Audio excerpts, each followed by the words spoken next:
Okay.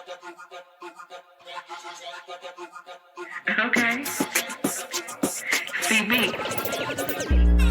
I've been gone too long, coming back too strong, and you better believe I got a brand new song. I take the best you know and put them on the show. I'm on a mission to support the dope, so get your hands up high, wave them in the sky. You gotta keep it locked, I'ma tell you why. The best in the game, remember the name. Ask me again, I'ma tell you the same. Support the dope. If you a real one. Support the dope. If you a day one. Support the dope. Let's have some real fun. Support the dope. Hey.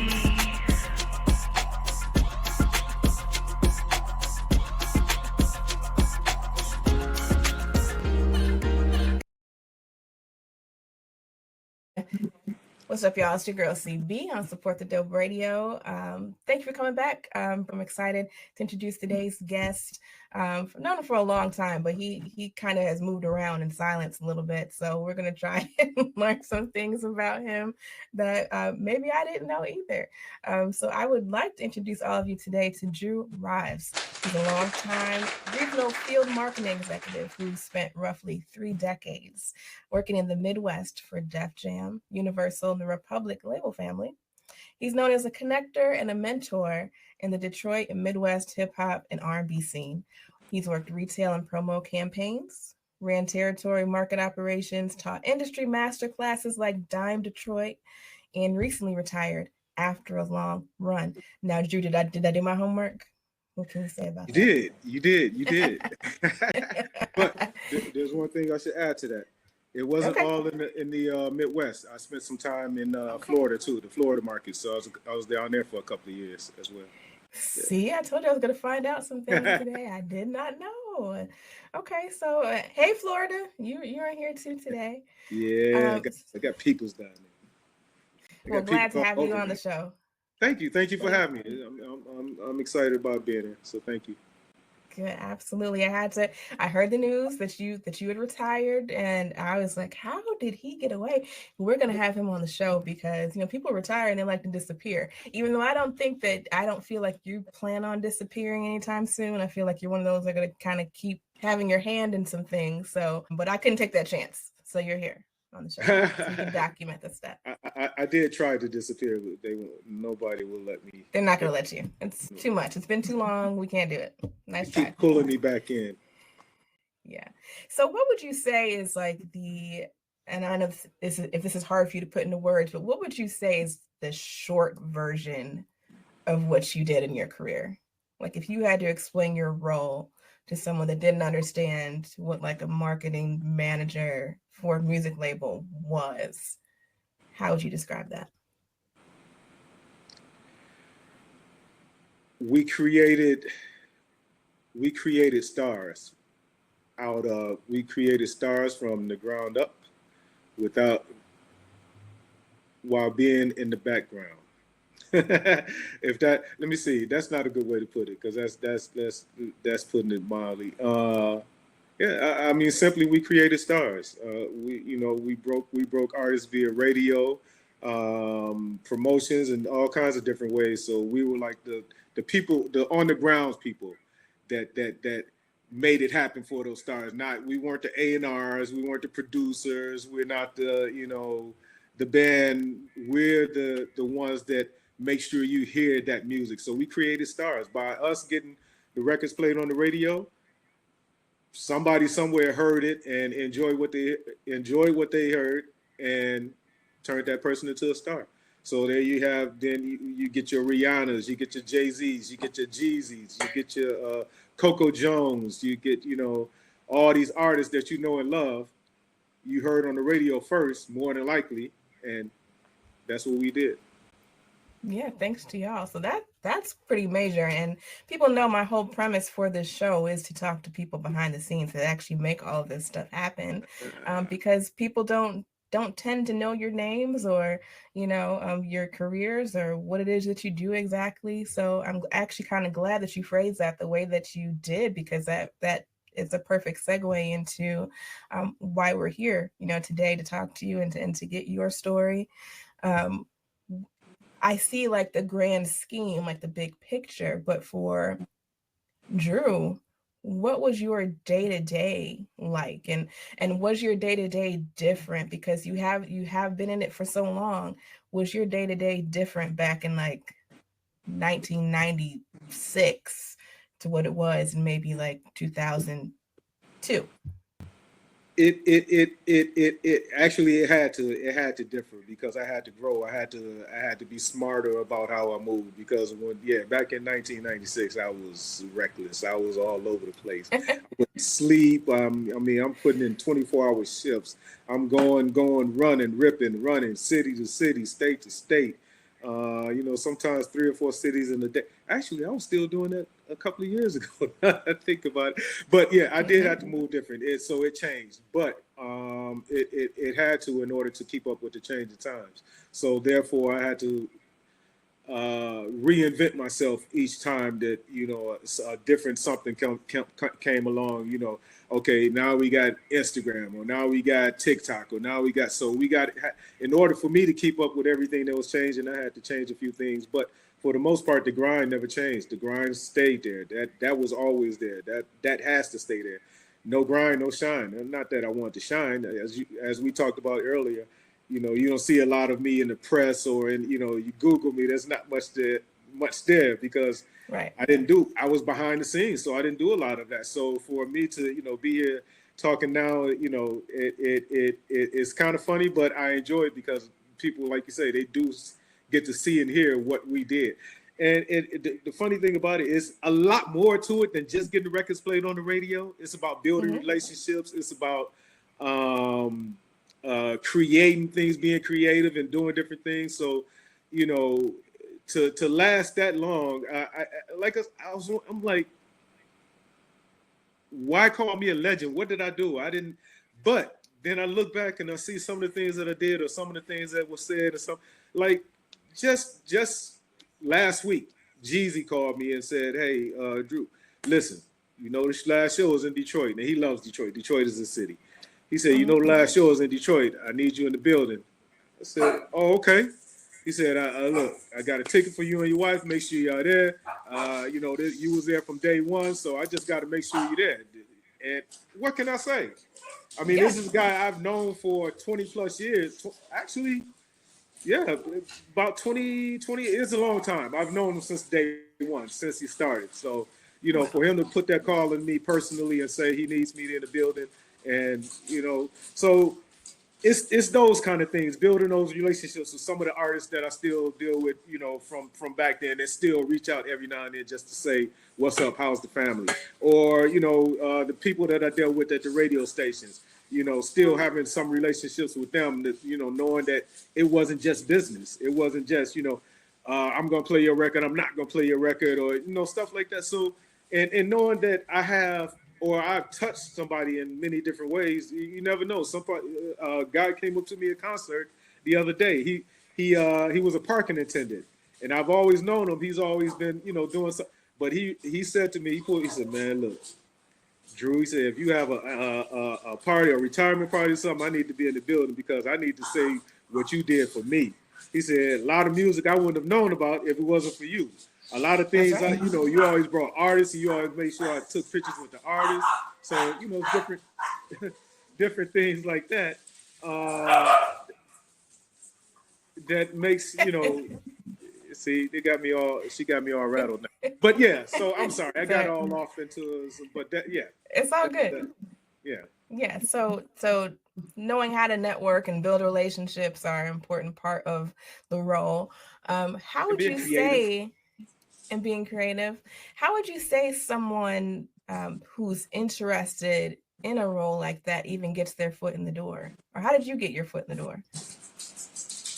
I was working at a record store. I was a manager at a record store, and these guys would come in. They would come in with posters and music and everything. The artists that were coming out. So they would come in. They would tell us. It was the labels, the people from the labels. They would come in and they would tell us about new artist that's coming out, a new music that's coming out, or an artist that's already is dropping a new one, and they would put posters up. So they would do displays and different things, and so they started inviting me to different concerts and listening events, and dinners and all kinds. And then of course, a lot of the times the artists would be there, so they would invite me to a lot of these things.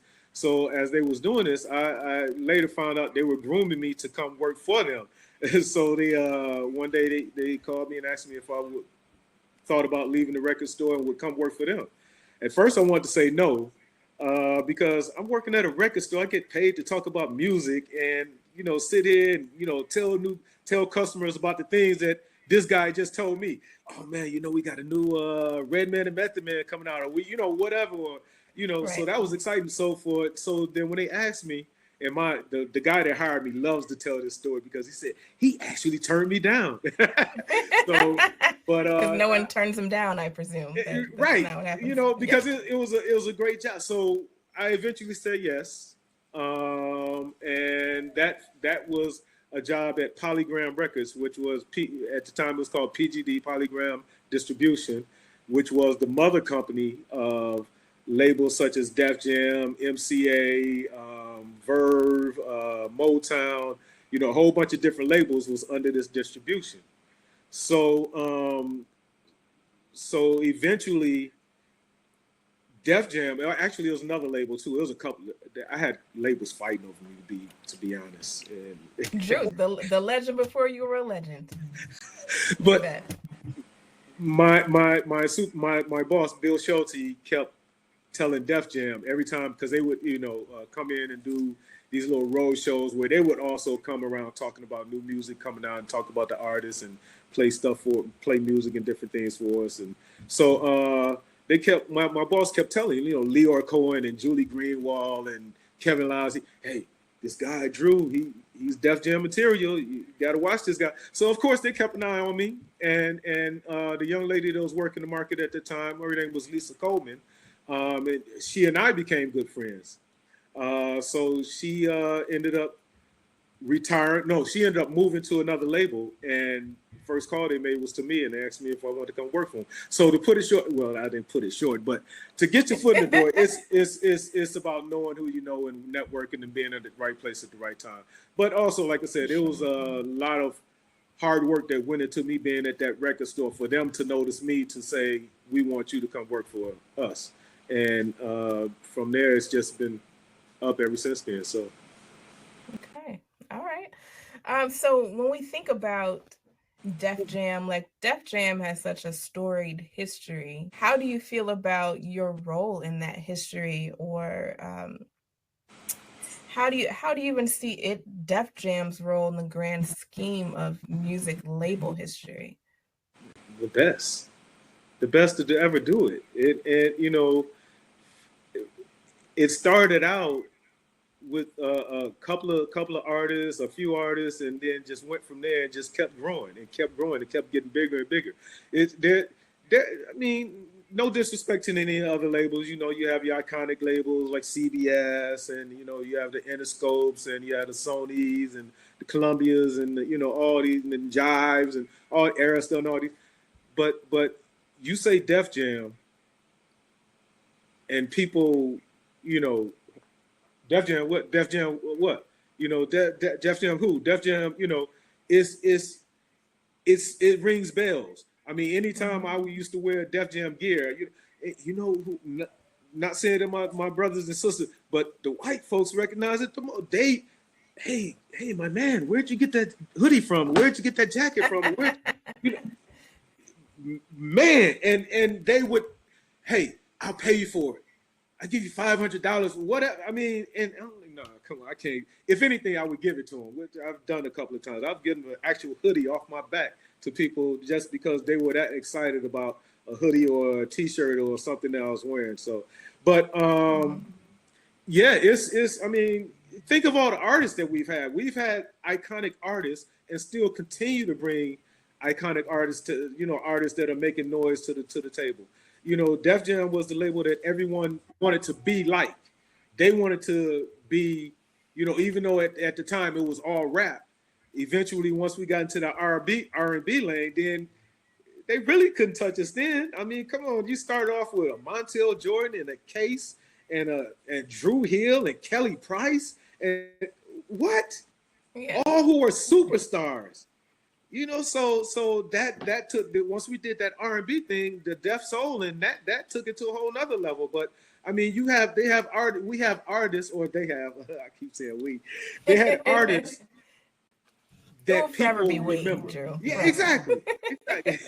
Right. But they have artists that people know, love, and remember, and are fans of.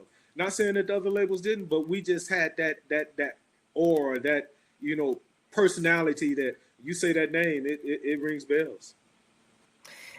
I'm sure you had a point in your career with Def Jam. At some point, it kind of clicked for you that you were actually a part of this greatness that you talk about Def Jam being the best.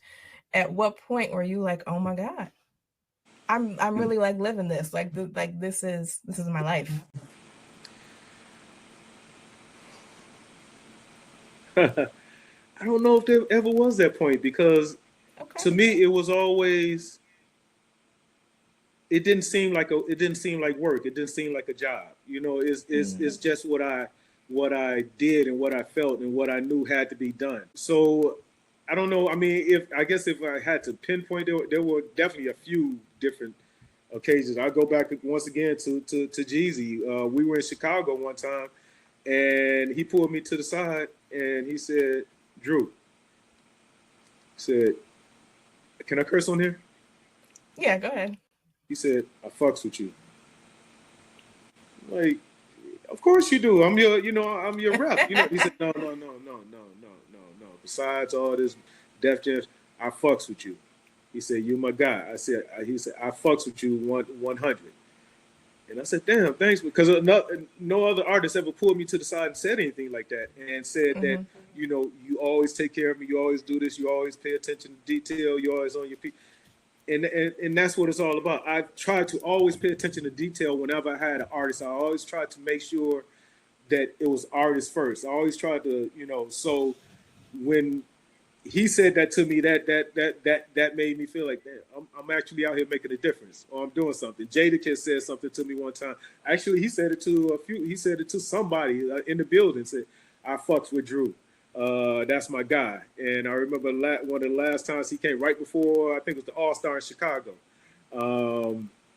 He said, "Oh, I got you for the weekend. Oh, we good." So, stuff like that. And then when artists are excited to see you and know that they're about to be working with you and they got you, or, you're going to take care of them, you're going to make sure they're good. So I guess those things accumulated all together made me realize that this is actually making a difference. I guess, I am a part of this. So it was a few different things, but yeah, those are just a few, I guess. Yeah. Well, Def Jam has always been big to me, and I'm gonna tell a quick story to everyone on how you and I met. You were doing a promo tour for Danny Lay, and shout out to Kamika Smith with the Boss Yes, Network, yes. because you reached out to Kamika and said, "I need someone to put together an event for Danny Lay in Chicago on her promo tour." And Kamika mentioned my name, and I don't even think it had registered with her, but I had moved to Atlanta already at that point. But I was like, Def Jam, Danny Lay, yes, count me in. Whatever you need me to do. Flew back to Chicago and did it. Hope I did it well. Hope she was happy with it. Yeah. It was. I think we only had about a week's time to put it together. And, It was quick, fast, in a hurry. Yeah. Real quick, fast, in a hurry. But I tell people to this day, because it's not really like official, but I like to tell people that was my first check from Def Jam. My first and my only check from Def Jam. And it was Drew Rives. Drew Rives gave my first check from Def Jam. And you did a phenomenal job. I mean, the event that you put together was, like you said, we only had a short time to do it, and that's the life of Def Jam. Though it's like last minute, we got to make this happen, boom, boom, boom. But if you're creative and you know the right people, and you can put some, you never know what you come up with. You came up with a dope idea, and it worked, and we made it happen, and everybody was happy. Her manager was actually there at the time, so he saw it, and he was good with it. So, but yeah, and I've had a few people come back to me and say, especially here in the Midwest, when it was always people that I would want to put on that I knew were doing something, or that I knew could make my vision come true. So I would always make sure I had the right people in the right position to do that. So I remember people saying, you know what, I got my first check from Def Jam through you because you looked out for me and did. But Yep. and that was one of the things that made me proud too, is knowing that, you know, I made somebody, or it got them started and doing, you know, going from there and doing more. Thank you. Yeah. Good job. Thank you. I said some when people are like, how do you know Drew? Oh, Drew gave me my first check from Def Jam. They don't know it's my only check, but they ain't gotta know that part. They just know it was my first check. Hey, I was trying to get a few more up in there. We was trying to make some things happen. Okay. Well, we still have time. It may not be Def Jam, but it's something can shake later. We never know. That's right. So no, that was fun, but that's definitely what motivated me to want to be a part of it, even though it was a short time frame. It was in a completely different city than I was living in, even though I was still, I think I'd only been here a few years at that point, so I wasn't too far removed, from Chicago. But you came all the way back to do it. Came all the way back. So I did. That's the weight that Def Jam carried for me, and I'm sure for several other people that. The people that you give your hoodie to off your back and, that meet you on the street and they're like, can I buy that from you? It was the same way for me when Kamika called and said Def Jam. I said, yes, sign me up.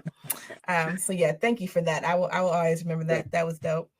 But looking back, well, let's kind of stay in the promo lane first. Like when you have an artist that's getting ready to go on a promo tour, but they don't necessarily have a huge following yet. Like they might be on Def Jam. They may have been talented enough to catch Def Jam's eye or their ear, but they don't really have a big following. How do you go about preparing for their promo?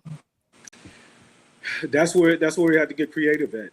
I would always, I would find out as much as find out as much as I could about the artist. What their likes are, what they eat, what they like to do, where they like to go, what activities they like to do outside of music. I try to make sure I know everything about that artist, before I sit down and start putting things together.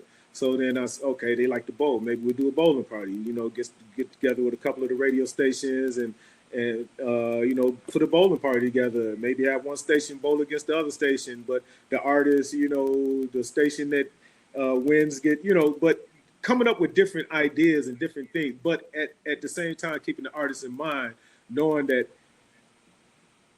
if it's something that artist enjoys doing, then it's more likely that artist is going to participate and have fun doing it. But you have to get creative and do different things like that, but you also have to have things in your back pocket, like college or high school or something, because those are where most of the listeners are going to come from. They're fans, so you want to make sure you touch those people. But the idea is to get that artist out there, make sure that artist is enjoying themselves, what they're doing, put something together that's going to catch not only their eye, but the fans that are coming to the event eye, and make them remember that event and make them remember that artist. And then they go back and tell, oh, you should have been at this event that we did for such and such. Artist Joe Blow, the music is great. I can't wait for y'all to hear it. I'm glad I was able to attend. So that make them want to next time be a part of it. Like, well, who invited you? Some guy from Def Jam. So, but I just want to make sure that artist is getting their full due. But you got to also have an artist that wants to work. You can't have an artist that's going to get out there and not, want to do anything, not want to, get out of leave the hotel, not want to, put their 2 cents in, or, let people know what's going on. So it all works hand in hand with having an artist that wants to work, as well as putting together something that makes that artist want to get involved, and making sure those fans or those listeners or whoever it is, the tastemakers that's coming out, making sure that they remember that artist and go back talking about that artist in order to work that artist. Yeah. Then, of course, getting the record played on the radio, that always makes a big difference. So, yeah.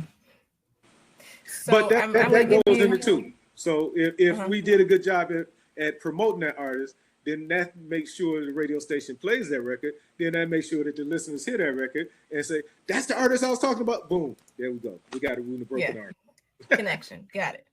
So when you think about the artists that you've had a chance to work with at that level, like starting at promo, are there any that you can think of right now that you had a hand in their initial promo that are still like doing big things right now, or had like a long career?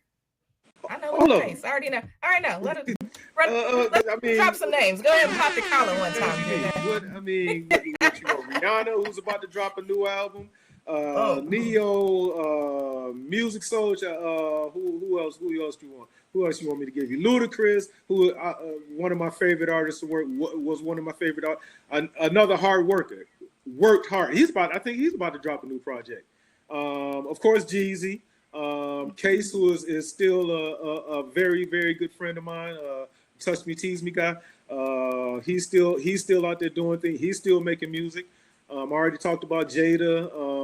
But Jada was already kind of broke from, being with the Locks. So he was, but right. We still contribute to making him, even bigger. So, man, I could go on for days naming artists, but those are just a few. There may be a couple that didn't make it, but it wasn't because of me or my team or anything like that. They just didn't have it, unfortunately. Got it.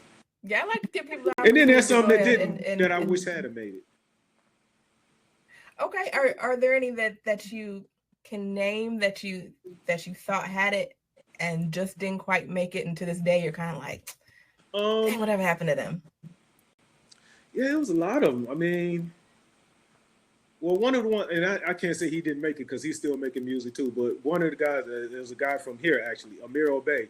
I liked him a lot. I thought he was dope. I thought he was going to be huge. And he's still making music, so he's still doing good. So not to say he didn't make it as a big star, but I was kind of mad. I only got a chance to work one album with him. I thought we could have blew him up. Who else? Man, it's a lot of them. It's a lot of them. But yeah, those are probably just a couple that I could think of right offhand. Okay. Now I have to hear it from your mouth. So I'm going to ask you point blank. I heard that you were responsible for introducing Big Sean to Kanye West.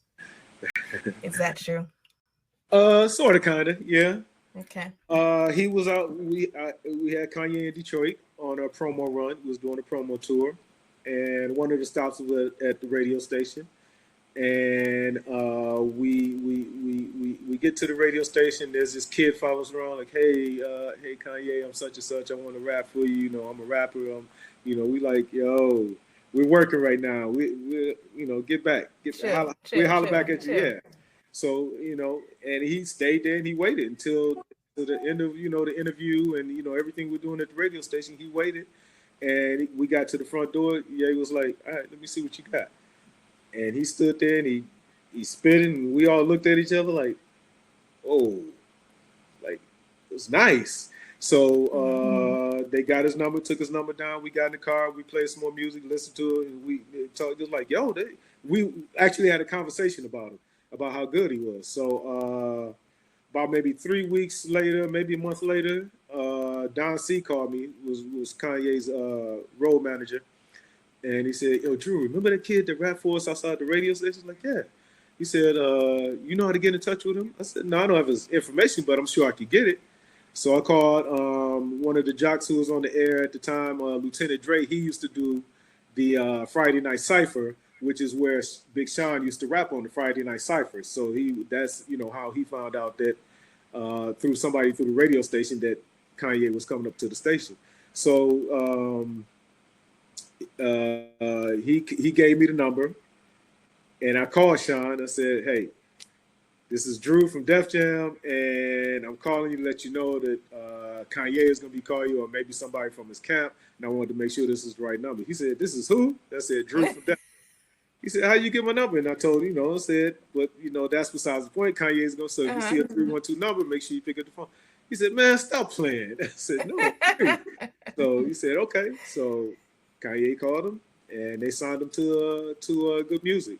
Well, actually, I think they signed him. Well, they did sign him to Good Music, but it was through Sony first, and then he sat there for a while, and then they ended up bringing him over to Def Jam, and then I had actually moved away to Miami and came back. When I got back, is when they had dropped a single because he had been out there working the whole time. He was signed and just sitting there. He was still working though, putting out mixtapes and everything. But when I got back to Michigan is when they dropped his first single, which was My Last with Chris Brown, and then from there, boom, superstar. Yeah. He was another hard worker. Always worked. He would. I mean, anything I need him to do, he didn't say no. He was working. He was a worker. So he put in a lot of work to get to where he got to. You see the moral of the story. All these the ones that put in that work. You see where they're at now. They're superstars. The Jeezys, the Kanye's, the Kanye did. Well, Kanye did work. Only had him out a few times. Yeah, but yeah, I tried not to have too many artists around me. I'm getting off the subject, but I tried not to have too many artists around me that if they didn't, I tried to make sure they knew the importance of why they were out here doing this promo tour. No, you're not just out here to spend the company's money. You're not just out here to eat free food. You're not just out here to travel from city to city and, do whatever it is you think you want to do. We're out here to work. And I always told them I wasn't going to let them outwork me. And hopefully that inspired them to make them want to outwork what I was doing. So some of them, they just had it in them. They once I broke down what they needed to do, what they had to do, what they should do, and they understood. And then it's funny because once I got later in the years, I would tell these newer artists that's coming out, look, I done seen a lot of artists come and go. I done seen what made them stars, and I've seen what had them one-hit wonders. Right. Work ethic is everything. Yeah. If you don't want to work, I can't make you work. But if you listen to what I'm telling you and do what I tell you, come on, you could be a superstar just like that. You got the proof. I can make you famous. You can. Drew the legend. Legend. People throw that around. A lot of people throw that word around real loosely. You got some of these. Let me stop. You about to give me. This is where you can do this. This is, I like to give people. I just don't. That's to show it off. I think what I did was what I did, and because it was fun, and I enjoyed, seeing people smile when they hear, new music or meet their favorite artist or get an autograph or a picture with their favorite artist. That all made me feel so. For when I hear people say the legend, I think about the Smokey Robinsons and all those artists. I remember when I had Kanye in Houston we was in there for a Super Bowl, and I was responsible for him the whole weekend running around. And I remember somebody said, we was in the car and said, this is a future legend in the making. You can't. He ended up being a legend. He's definitely a legend. Yeah. So when people, they throw it out way too prematurely, okay, that's all fine and dandy, but you got to put that work in to do it. And he put that work in to get to where he got to. So see what he's doing now.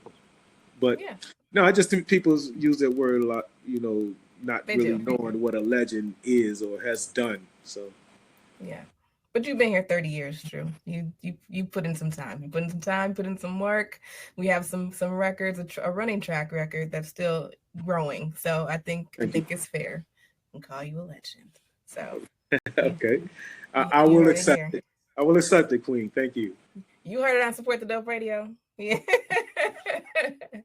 So when you look back on instances where that happened, like where you introduced like a Big Sean to a Kanye, are there any instances that you can remember where you feel like you maybe wouldn't have done it, like maybe you shouldn't have done it? Did anybody make you regret it? Like there was someone that was on you that they're like, just give me a chance, and you finally give them a chance and they drop the ball? No, because I didn't, unfortunately, there may be some that I pass, but I didn't give people a chance to do that because I think once you've done it for so long, you can pretty much tell who's just yanking your chain just because they want to, whatever, get your attention, or who's really that deal. And there's so many that I wish I could have signed. I think that's one of the reasons why I was never an executive, because I would have had the whole city of Chicago and Detroit signed to the label. I mean, there's this one guy now that's in Chicago that still to this day, I did a talent show there, not a talent show. It was a music conference, and they had a portion where some of the artists were performing, local artists were performing. And there's a guy there by the name of Javon. I forgot his what he goes by. J7. I forgot what his rap name is, but his name is Javon. And this guy to this day still keeps in touch with me. And every time he drops something, he'll send it to me just to get my feedback on it, to see what I think about it. Whether I tell him, a couple of times I tell him, yo, you need to go back to the lab. I know you're better than this. And he did it. He did it. He went and he made something better. And I wish that, I hate that the world can't hear some of these artists that are actually putting in that work and still doing it and are talented, because you got a lot of these other ones out here that's not serious about it, taking up all the space. But that's neither here nor there. I'm not going to jump on my soapbox right now, because I'll call out some names and I get in trouble. So. Okay, we don't want you to get in trouble, but we are here for the exclusives, and anything you want to tell us on the show, this is all about you. So let's kind of go back to, we talk about your career spanning over decades, and there's some transitionary periods. I know you talked about working in a record store, but then we flash forward and we have streaming platforms. There are some changes that have to be made with those transitions that affect how you market or how you promo, or how you even approach your marketing strategy for an artist. Like, what kind of challenges do you think that you faced during some of those transitionary periods, and what kind of kept you motivated to keep going anyway? The fact that I had to face that challenge, that's what kept me going, because there was, okay, well, this is changing now. So now you got to change your style. You got to do things a little bit different. And instead of sitting there complaining about, well, why I have to do it this way now, why I can't still, you have to find ways to be creative with how you make that transition or make that change. And I tell people all the time, I think that's one of the things that kept me around as long as I did, because I was able to, keep the right people around me. Interns are so important. I've had a slew of interns that were the best interns ever, period. One young lady that was an intern for me, she later on became my assistant, and now, she's running her own company. She's an entrepreneur doing her own thing. But most of the people that were interns for me are doing their own thing or very successful right now. I mean, there were a lot, I wish I could name all of them, but there were so many that did their thing, and I'm so proud of them, because they made me who I am today. If it wasn't for them, because they came up with creative ideas. Maybe we should do this or do this and do things like that, which helped me to get to where I was at. Oh shoot, I got off the question again. See, I'm bad at that. What was it again? I asked what were some of those challenges, and how you kept motivated. So having the right people around me is one of the things. Like going back to the interns, having the right people around me and knowing the right people, and knowing the right moves to make, and paying attention to detail is one of the things that I think really kept me going and kept me around. And hearing somebody say, "Oh, you're not going to be able to do it now," or "You can't make that change," or "You can't make that transition," hearing them saying I can't made me, okay, watch me figure out a way to do it, and then you can follow me and copy me, which a lot of people did. A lot of labels did. A lot of people did. A lot of, but you just have to keep going with the flow and keep being creative. They keep trying to stop the wave, but the wave won't stop, because that's just how we do. I love it. Yeah. I'm not a braggadocious person either. I think that's one of the things people say I probably should brag on, and I think that's one of the things that probably kept me out of the limelight because I didn't go around flashing and bragging and preaching, and I just got to work. I just washed my hands, pulled my britches up, put my work boots on, and did what I had to do, and just made it happen. So, okay. You are considered a mentor as well, especially there in Detroit. Do you have to change your focus when you are switching from being like a marketing manager to now I'm in a position to teach or to educate? How do you go about making that preparation to do something like a masterclass like Dime Detroit? What's your thought process on that? Being honest and telling the truth and telling my experiences. I think that's the best way. You get a lot of people, they want to write these long speeches out, and A did a bit of things they spoke in that speech. They ain't touched a poster or whatever, but just being honest with the people and telling them the truth. I think that always got me into a lot of trouble a lot of times too, because I would do these things and not write anything down and not preparing the speeches, but I don't want to give you the carbon copy version or a version that you can Google and see. I want you to give you the real of how it is. So if people can relate to that, then you know that they're really paying attention, or it's something that they really want to do. If not, then they can keep walking, or But I think most of the people that paid attention did follow and are happy for doing that. So, are you going to continue to make yourself available to be a mentor as you continue on your time here? I don't think I have a choice. I think it's still. Okay. I think. As bad as I want to leave the whole music entertainment business thing alone, I don't think that the not only the Cindy, I don't think the culture wants me to. I think the culture still needs me, because I feel that I was, am, and always will be the culture. I mean, to be able to talk about a Run DMC to G Herbo, or what other rap artists are hot right now? All these artists from that point to this point that I've worked with or on, they need to hear that. They need to. I think they need to know, I guess, the real deal about this music, about this industry. So, who knows what people want me to be a consultant. They want me to tell stories. They want me. For right now, I'm going to do whatever they want me to do. But they have to know that I'm retired, so it's going to come with a price. I heard that. And you've earned that. You earned that. That's fair. What did he say? You want to be in a public, public, pay your budget. Not... I ain't moving so fucking. Yeah. Okay. Attention, young dudes. You want to be in the public, send your budget. Oh, I ain't. I'm gonna put that on a t-shirt. Yeah, man. But yeah, I just think that it's so much that still needs to be taught to a lot of these young ones still trying to get into it. I had a guy call me the other day. I've seen this kid working. He works. I mean, he goes from Atlanta to Detroit to wherever, action is to work. He's a young kid. I want to say I don't even think he's 16 yet.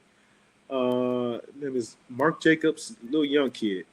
Mark Jacobs, I think is his name was. Mark Jacobs. But they called me the other day. One of his people called me and asked me to come talk to him about, because he's getting discouraged. And he's too young to get discouraged. I mean, he's young and he can be, with the right, I guess, move behind him, he could be a future superstar artist. So, I as bad as I would love to, I can't leave it alone. I mean, I want to go be a preacher or something, or grow some flowers. But everybody, no, music. Grow some flowers. Drew the florist. Yes. So when we can't find you one day, that's when we know to look. Try to check some flower shops, some gardens somewhere. Exactly. No, we can't let that happen.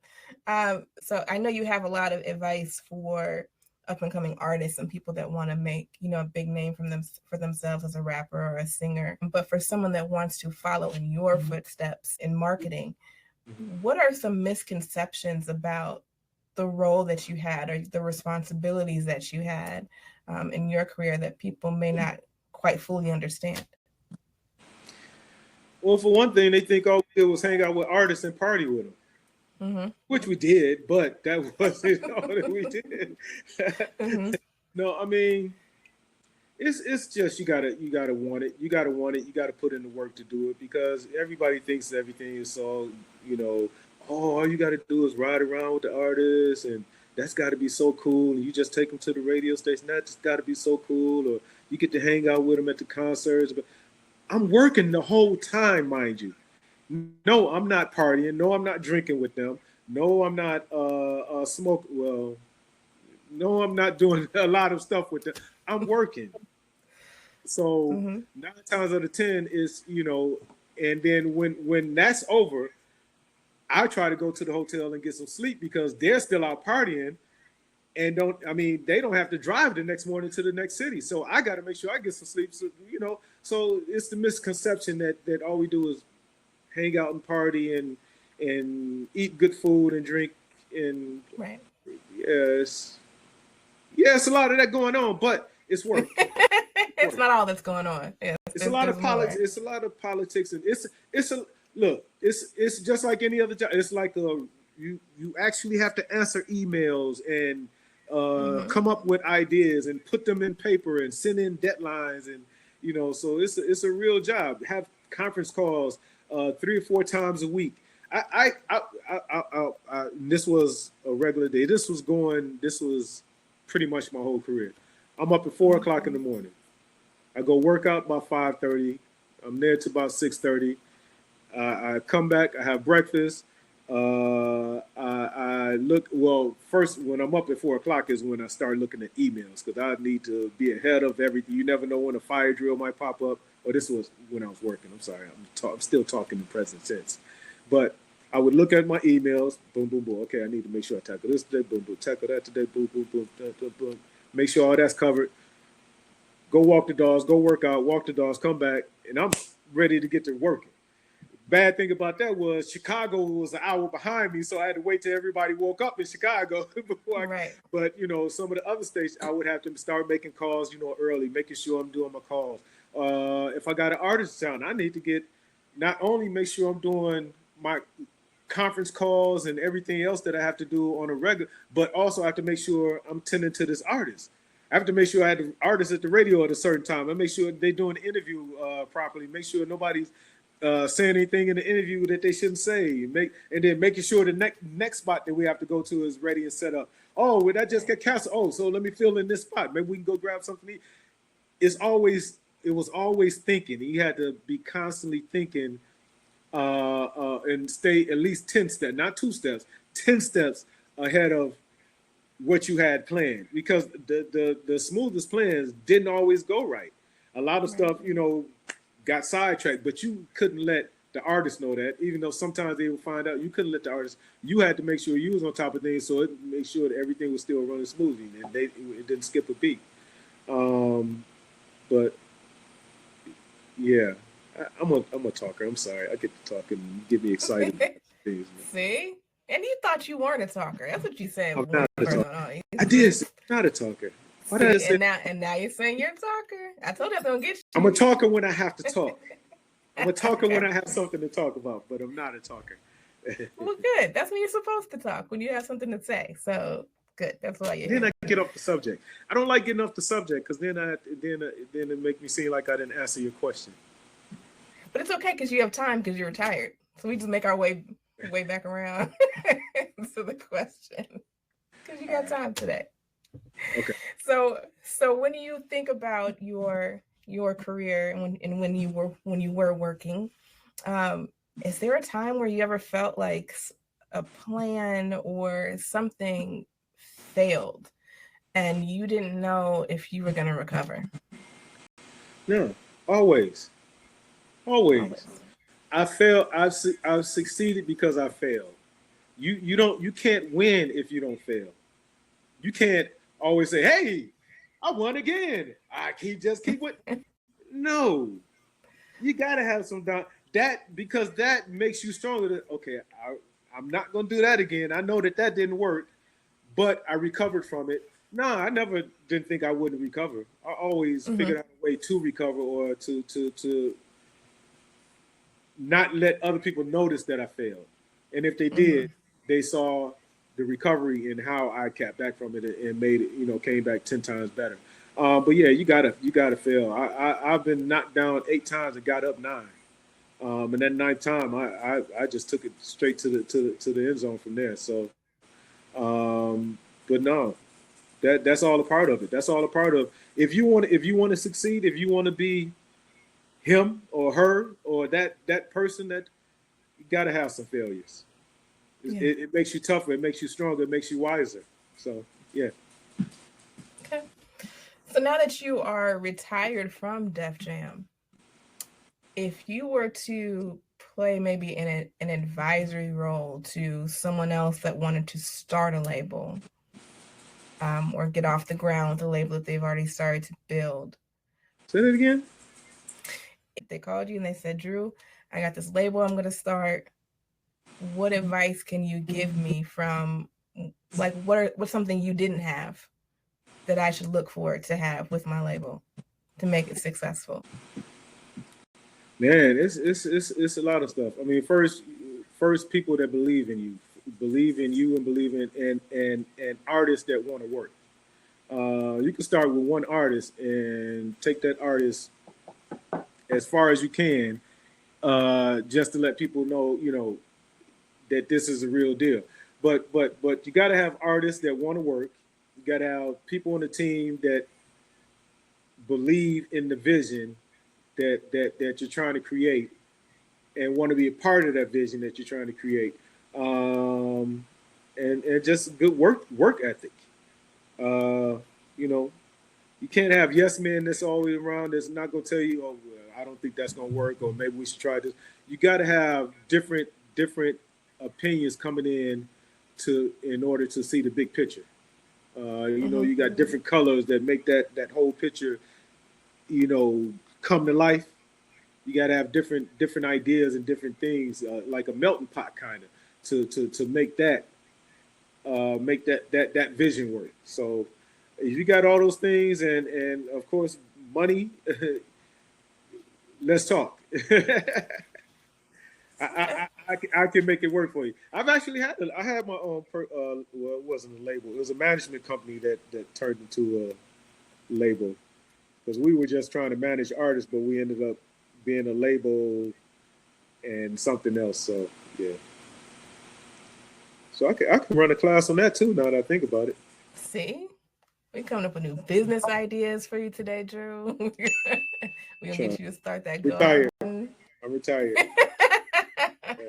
We can't let you. Never.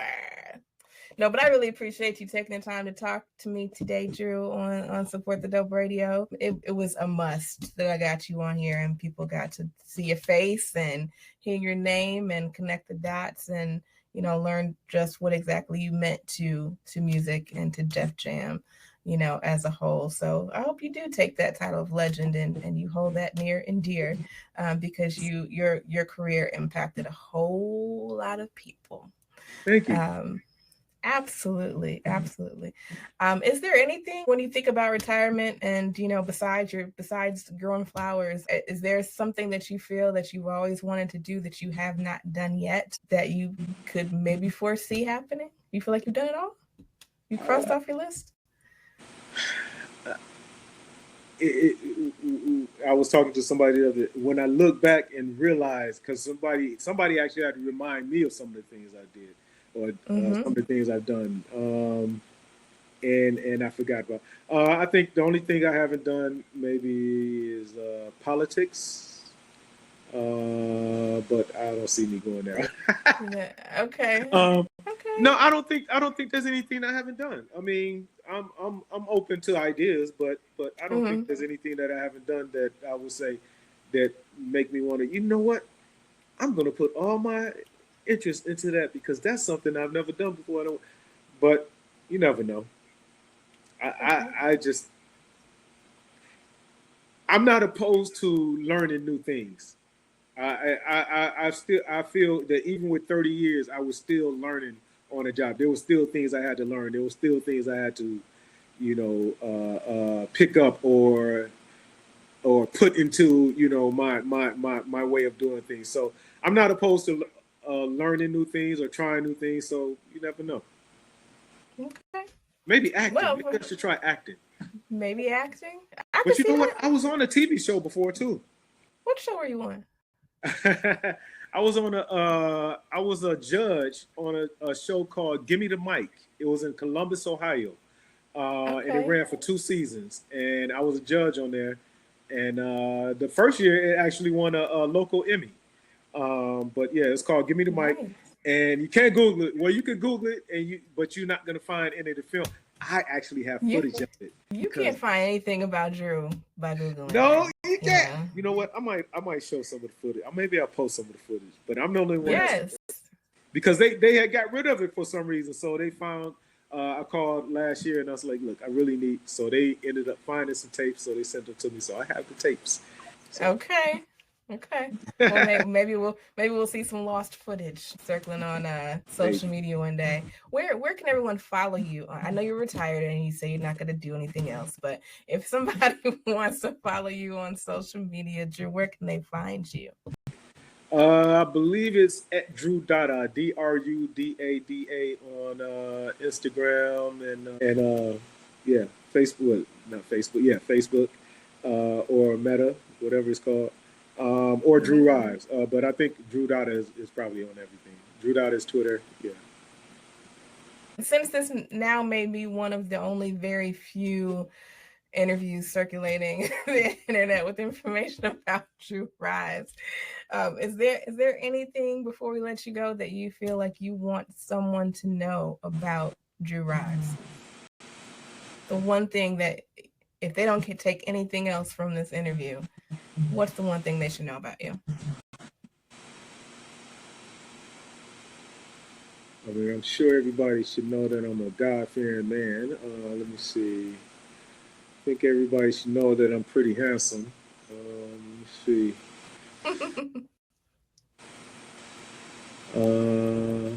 Everybody should know that from the conversation that I'm a hard worker. I don't know. I think I'm a Cancer. I say that I'm a Cancer. So if you know what Cancers are, then you know me. I've never really followed the zodiac. Like there are a few zodiacs I kind of know some things about, and then of course my own. But other than that, I don't really follow them too closely. But I will say, admittedly, when I hear about them, they sound pretty accurate. Like when when someone tells me, like, I'm like, I see that. So now I'm gonna go look up Cancer and true like, Cancer. Yep, that's true. Okay, all right. Well, thank you, Drew. I appreciate you so much. Well, thank you for having me. Yes, absolutely. We'll definitely have to stay in touch. Let me know what you're working on.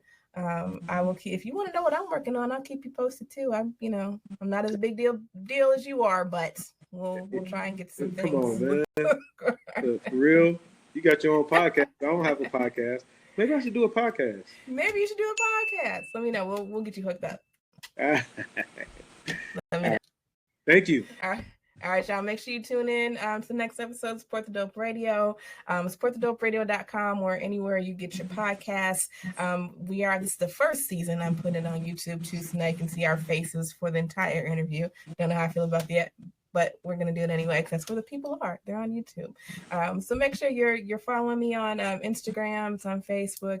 Merch is on sale now. Got an online store, so go to the website store.supportthedoperadio.com. Check out some merch from us, and I appreciate that. I appreciate you always. But make sure you're supporting these people out here that are behind the artists doing this amazing work because they have legacies, they have stories, they're important. too. All right, but tune in next time. CB out.